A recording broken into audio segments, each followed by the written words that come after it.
안녕하세요. 토요미스테리 디바메이입니다. 최근 미국 언론을 시끄럽게 달군 한 한국인 여성이 있어요. 심지어 나이도 어린 겨우 20대 대학생이었죠.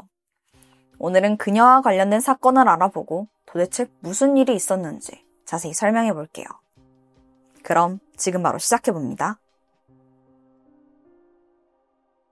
이 사진 속 남성은 22살의 필리핀계 미국인 알렉산더 우틀라야. 미국 보스턴 컬리지라는 명문대학교에서 생화학을 전공하고 아직 졸업도 하기 전에 이미 브링엄이라는 병원에서 임상연구원을 일할 정도로 엄청나게 우수한 학생이었어. 참고로 브링엄이라는 병원 내가 처음 들어가지고 한번 검색해봤거든. 그랬더니 2021년 세계병원 순위 3위를 했더라고. 엄청 유명한 병원인 거지. 알렉산더는 말 그대로 모범생이었어. 학업뿐만 아니라 학교 내 동아리 활동도 되게 열심히 하고 친구도 많고 그냥 완전 엄친아야. 교수님들 칭찬이 마르질 않았대. 게다가 2년 동안 행복한 연애 중이었지. 그리고 그 여자친구가 한국인이더라고. 2019년 5월 20일이었는데 이날은 보스턴 컬리지의 졸업식 날이었어. 알렉산더도 그날 졸업식 예정이어서 그 가족들이 다 보스턴에 왔다고 해. 이미 병원에도 취직했고 성적도 되게 좋고 인기도 많은 그런 완벽한 아들의 졸업식이니까 가족들 모두 설레하고 있었지. 근데 졸업식이 시작하기 1시간 반 전인 8시 30분. 기대가 부푼 가족들한테 충격적인 소식이 전해졌어. 알렉산더가 학교 근처에 있는 주차장에서 사망한 채 발견이 됐다는 거야. 아니, 갑자기 왜? 보니까 옥상에서 스스로 뛰어내린 것 같대. 가족들은 당연하고 친구들도 이 죽음에 대해서 도저히 믿을 수가 없었어. 아니, 모든 일에 열정적이고 앞날이 창창했잖아. 무엇보다 평소에 우울증을 앓았다거나 이상한 징조를 보인 적도 없었었고. 근데 졸업식 당일날 생을 마감했다? 심지어 유서도 없이 이런 극단적인 선택을 한 거야. 아니, 이게 무슨 날버력이냐고. 그런데 이 와중에 그 죽음을 현장에서 바로 목격한 사람이 있었어. 바로 알렉산더의 여자친구, 유인영이었지. 아까 말한 그 2년 사귄 한국인 여자친구 있다고 했잖아. 그날 알렉산더가 사망하기 직전 여자친구한테 문자 한 통을 보냈어. 그 내용에는 죽음을 암시하는 듯한 내용이 있었었고 그걸 본 유 씨가 남자친구를 말리기 위해 한 걸음에 급히 달려온 상황이야. 하지만 간발의 차로 타이밍을 놓쳐버렸고 알렉산더는 옥상에서 몸을 던져 사망하게 된 거야. 이 모든 걸 본 여자친구는 엄청난 충격에 휩싸였어. 당연하지. 그냥 왠지 모를 좀 죄책감도 들었을 것 같아. 한편으로 경찰은 알렉산더가 이런 선택을 하게 된 경위를 조사하기 시작해. 그 과정에서 그 알렉산더의 휴대전화를 감식했고 여기서 그 누구도 상상할 수 없었던 끔찍한 사건의 전말을 알게 됐지. 우선 2년 반 전인 2017년 12월로 거슬러 올라가 볼게. 알렉산더는 학교에서 필리핀 커뮤니티 모임에 참석했었어. 그리고 거기서 우연히 한국인 유학생 유인영을 만나게 된 거지. 유 씨는 경제학을 전공하고 있었는데 되게 조용한 학생이었대. 눈에도 잘 띄지도 않았었고 주변인들은 그녀를 모범생이라고 생각하고 있기도 했어. 반면 알렉산더는 모임 내에서 굉장히 사교적이고 또 리더십이 있는 편이었거든. 그러니까 둘이 완전히 반대지. 오히려 그렇게 다른 모습에 끌렸던 걸까? 유 씨랑 알렉산더는 몇 번 데이트를 하더니 곧 마음이 커졌고 진지한 연인 관계로 발전하게 돼. 하지만 이들의 풋풋한 연애에 금세 위기가 닥쳐왔어. 사실 알렉산더한테 전 여자친구가 있었었거든. 둘은 헤어졌지만 여전히 좋은 친구 사이였대. 요즘에 그런 경우도 있잖아. 헤어지긴 했어도 종종 커피도 같이 마시고 밥도 먹고 SNS 팔로워 상태도 그대로였어. 조금 그렇다고 생각할 수도 있는데 둘이 부적절한 관계는 진짜 아니었다고 해. 그냥 완전 친구 사이. 근데 또 이게 여자친구는 이해가 안 될 수도 있잖아. 그리고 알렉산더 생각에 여자친구가 좀 질투심이 많은 편인 것 같았었대. 그래서 굳이 전 여자친구에 대해서 유 씨한테 말할 필요는 없다고 생각했지. 하지만 이 비밀은 그렇게 오래 가진 못했어. 어쩌다 보니 유 씨가 알렉산더랑 전 여자친구가 연락하는 걸 알고 완전 열받은 거야. 그리고 그때부터 남자친구에 대한 통제가 시작돼. 잠깐 친구 만나러 간다고 해도 혹시 전 여자친구 만나는 건 아닌지 막 추궁을 했지. 게다가 하필 여자친구랑 알렉산더랑 수업 하나가 겹치는 게 있었거든. 그러니까 그 수업을 들을 때면 유 씨가 완전 신경이 날카로워져서 신경질적으로 반응하는 거야. 점점 힘들어하던 알렉산더는 결국 여자친구의 요구를 들어주기로 했어. 그게 뭐였냐면 서로 휴대폰에 위치 추적 어플을 까는 거야. 이걸 통해서 서로의 신뢰가 좀 회복되는가 싶었는데 아니 유 씨가 시도 때도 없이 알렉산더 위치를 확인하고 지금 뭐 하는지 막 연락하고 알렉산더가 바로 연락이 안 되면 답장이 올 때까지 그냥 말 그대로 문자 폭탄을 보내기 시작해. 해도 해도 집착이 너무 심했었지. 이 커플이랑 같은 동아리던 친구들 말에 따르면 둘 사이는 이미 1년 전부터 약간 이상한 기류가 있었다고 하더라고. 유 씨는 알렉산더가 어디서 뭘 하는지, 지금 누구랑 있는지, 또 앞으로 뭘 할 건지 하나하나 간섭했고 남자친구 행동이 말이면 안 되면 좀 과격하고 폭력적인 모습을 보이기 시작했어. 아니 학교 친구들 앞에서도 이랬었는데 둘이 남겨졌을 땐 더 심각했을 것 같아. 이런 유 씨의 행동은 어느새 알렉산더의 일상을 서서히 잠식하고 있었지. 그리고 알렉산더의 졸업식이 가까워질 때쯤 유 씨의 통제는 진짜 극에 달았다고 해. 특히나 알렉산더가 그 졸업식에서 전 여자친구를 마주칠 수 있다고 생각했고 그게 너무 싫은 거지. 알렉산더가 사망하기 전 2달간 두 사람이 주고받은 그 문자 메시지를 살펴보니까 무려 7만 5천 통이야. 7만 5천 통? 그중 4만 7천 통은 유 씨가 일방적으로 보낸 거더라고. 아니 이게 계산을 해보면 하루에 1200개나 문자를 주고받았다는 소리인데 그중에 심지어 그 유 씨 혼자서 800통의 문자를 보낸 거지. 아니 이게 1, 2주가 아니라 하루 동안 보낸 건데 이게 말이 되냐고. 따져보면 유 씨는 자는 시간 빼고 하루 종일 폰만 붙들고 있었던 거지. 그러니까 이게 정상적인 관계는 아닌 것 같아.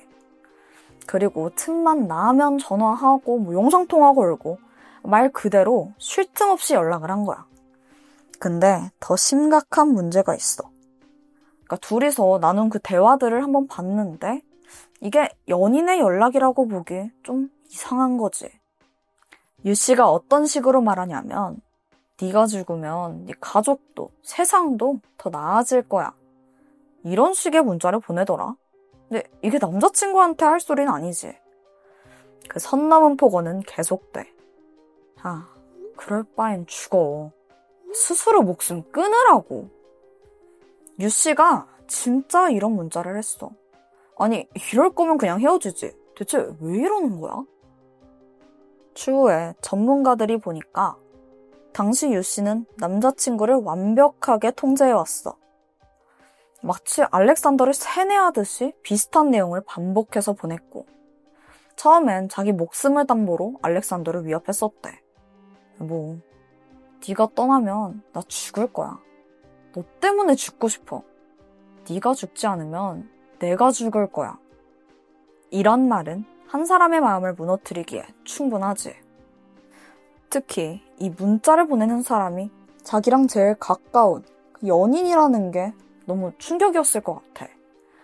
그럴 때마다 알렉산더는 제발 그러지 말아달라고 애원을 했고 이 대화는 수백 번이나 반복됐어. 그러던 2019년 4월 15일에 이번엔 유 씨가 남자친구한테 이런 문자를 보내게 돼. 너 어떻게 그렇게 멍청할 수가 있어? 넌 말 그대로 죽어야 돼. 나 좀 내버려두고 어디 가서 좀 죽어. 그 후로도 무능하다. 진짜 너 때문에 모두가 불행해. 이런 식의 폭언을 퍼부었어. 이런 대화가 지속되니까 알렉산더 또한 좀 스트레스로 미쳐가는 듯 했어. 한 번은 친구한테 여자친구 때문에 힘들다고 도움을 요청한 적도 있었었고 또 그쯤에 일기장에 써놓은 걸 보면 유인영의 목소리가 쉴 새 없이 죽으라고 속삭인다 라고 되어 있었어. 이게 진짜 환청을 겪은 건지 아니면 단순히 비유적인 표현인진 모르겠지만 알렉산더의 상태가 얼마나 심각했는지 느껴지지. 당시 이 이야기를 들은 친구는 곧바로 학교 상담사한테 도움을 요청했지만 겨우 한 번 상담하더니 상담사는 알렉산더가 심각한 상태는 아니다 라는 결론을 내렸고 이후 알렉산더는 다시는 도움을 요청하지 않았어. 2019년 5월 19일 졸업식 하루 전날이었는데 알렉산더는 유씨가 머물던 기숙사로 갔고 거기서 두 사람은 함께 하룻밤을 보냈어. 그리고 다음날 아침 유씨가 눈을 떴을 때 알렉산더는 어디론가 사라져버리고 없더라고. 대신에 문자가 남겨져 있었지. 내 마지막 밤을 너와 함께 보내서 행복했어. 유씨는 이상함을 느끼고 즉각 위치 추적 어플을 켰는데 알렉산더의 GPS가 꺼져 있는 거야. 너무 불길하잖아. 그래서 알렉산더한테 문자로 당장 GPS 키라고 보냈는데 이때 알렉산더는 소름 돋는 대답을 보내왔어. 난 높은 곳에 있어. 근데 오래 있진 않을 거야. 유씨는 이 말을 어떻게 받아들였을까? 뭔가 불길하면서도 그냥 반신반의했던 것 같아. 왜냐면 문자 내용을 보면 알렉산더, 너 지금 뭐하냐? 네가 날 사랑한다면 제발 그만해.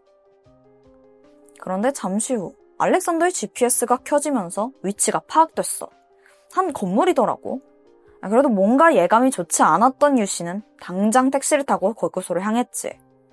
그리고 알렉산더의 형한테도 이 사실을 알리면서 도움을 요청했고 GPS가 가리킨 곳은 학교에서 그닥 멀지 않은 르네상스 주차장 건물이었어. 유씨가 도착해서 급히 옥상으로 올라갔는데 너무 늦었어. 알렉산더는 이미 몸을 던지고 말았던 거야. 그는 마지막으로 유씨한테 이런 문자를 남기게 돼. 사랑해. 이건 네 잘못이 아니라 다 내 잘못이야. 알렉산더 사망에 대한 조사가 시작된 후 검찰도 이걸 단순히 개인 선택으로만 보지 않았어.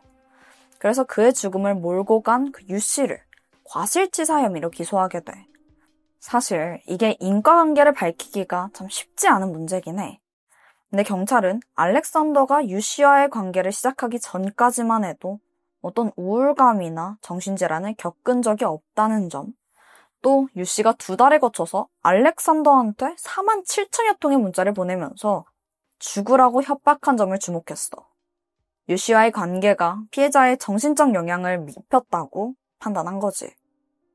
이후 유씨는 재판을 받게 돼.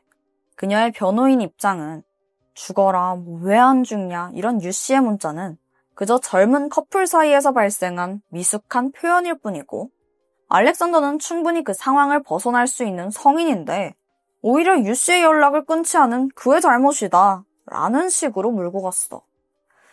글쎄, 아무리 감정 표현에 미숙한 20대라지만 죽으라고 하는 게 그게 감정 표현이야? 그리고 괜히 왜 피해자 탓으로 돌리냐고. 아주 변호사가 그 재판 이기려고 용을 쓰는 거지. 그럼 재판 결과는 어땠을까? 유씨에게는 과실치사로 유죄 판결이 내려졌어. 비록 둘 사이에 그런 논리적인 폭력은 없었지만 재판은 유씨의 정서적 학대를 인정한 거야. 하지만 이걸로 유씨가 받은 처벌은 2년 6개월의 집행유예, 그리고 300시간의 사회봉사, 그리고 10년의 보호관찰 처분이었지. 여전히 유씨는 남자친구 죽음에 자기가 책임이 있다는 게 억울하다는 입장인 것 같아. 이 사건이 가장 충격적인 이유는 여자친구의 지속적인 언어폭력, 그리고 집착과 통제에 의해서 멀쩡히 명문대 나오고 창창한 미래가 보장된 그 한 청년이 이렇게 속수무책으로 목숨을 끊었다는 사실이야. 누군가는 그 피해 남성이 혹시 의지가 너무 나약해서 그런 거 아니냐고 평가할 수도 있어. 근데 알렉산더에게 여자친구는 한때 가장 믿고 또 가족만큼 사랑했던 사람이야. 근데 그런 사람이 지속적으로 나를 하찮게 짓밟아버리고 죽는 게 답이라고 계속해서 말한 상황이야. 만약 우리가 이걸 당한다면 그 결과는 아무도 모르는 거지. 그래서 함부로 비난할 수 없다고 나는 생각해. 가스라이팅 범죄는 가까운 사이일수록 더욱 벌어지기 쉬운 것 같아. 꼭 눈에 보이게 상처를 입고 공격을 당해야만 피해자가 되는 건 아니잖아. 상대방의 심리를 파괴하고 지배하고 또 상처를 준다면 그거 역시 범죄라고 생각해. 혹시 누군가 때문에 두렵다면 또 고립되어 있다면 주변에 도움의 손길을 요청하는 게 정말 중요할 것 같아. 오늘 내가 준비한 스토리는 여기까지야. 내 영상 내내 반말이 익숙하다 보니까 마지막도 인사하고 갈게. 지금까지 토요 미스터리 디바 메이. 우리는 또 다음 영상에서 만나.